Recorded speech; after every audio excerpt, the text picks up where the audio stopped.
នេះគឺជាវីដេអូដែលថតចេញអំពីទូរស័ព្ទ Infinix Hot 50i បាទសួស្តីអ្នកទាំងអស់គ្នាស្វាគមន៍សាជាថ្មីមកកាន់ Sek TV នៅក្នុងវីដេអូនេះដែរខ្ញុំសូមណែនាំទូរស័ព្ទជំនួយការរបស់ខ្ញុំមួយ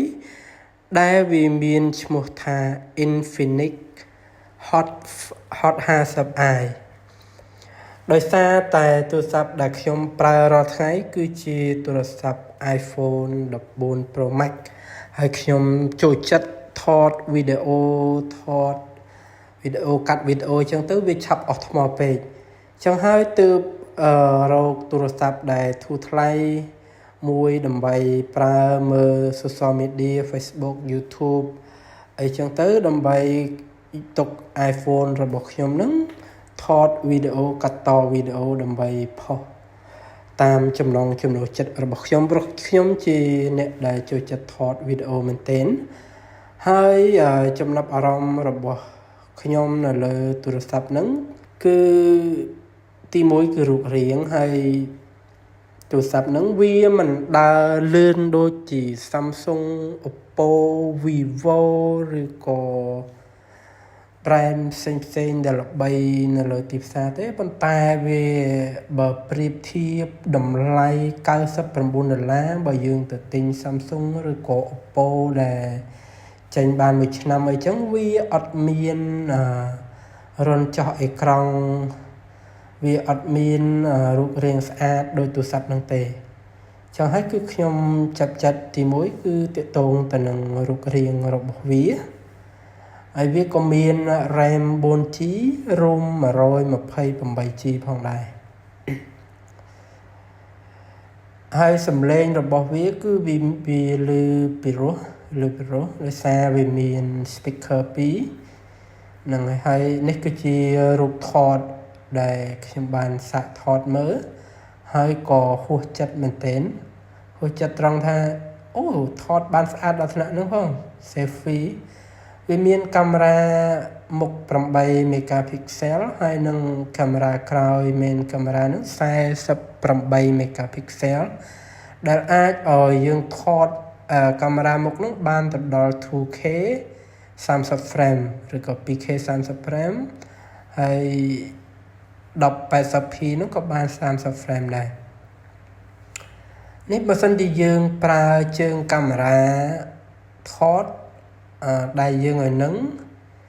យើងថតជាវីដេអូខ្លីៗហើយយកមកកាត់តធ្វើអត្ថាធិប្បាយខ្ញុំគិតថាទូរស័ព្ទនេះវាអាចថតបានវាមិនល្អនោះទេប៉ុន្តែគ្រាន់តែវាអាចថតបាន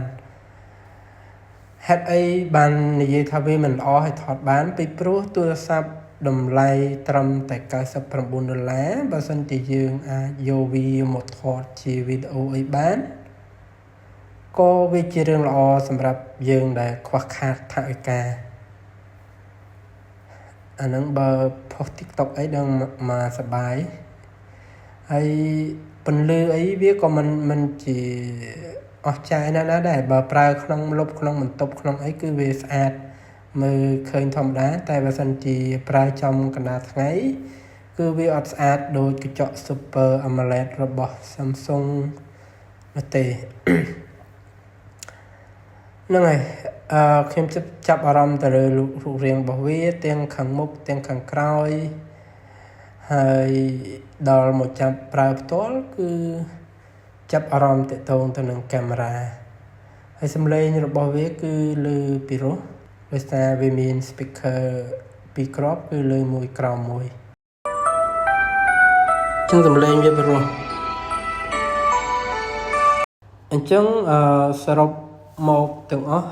អ្វីដែលខ្ញុំពេញចិត្តនឹងស្រឡាញ់ទូរស័ព្ទមួយនេះវាមាន5ចំណុចដោយចំណុចទី1នោះគឺរូបរាងខាងក្រោយមើលទៅវាថ្លៃថ្នូរហើយចំណុចទី2នោះគឺរូបរាងខាងមុខនោះគឺវាមានចោះអេក្រង់ដោយវាដូចទៅនឹងទូរស័ព្ទដែលមានតម្លៃថ្លៃអាចថា$200អីដែរ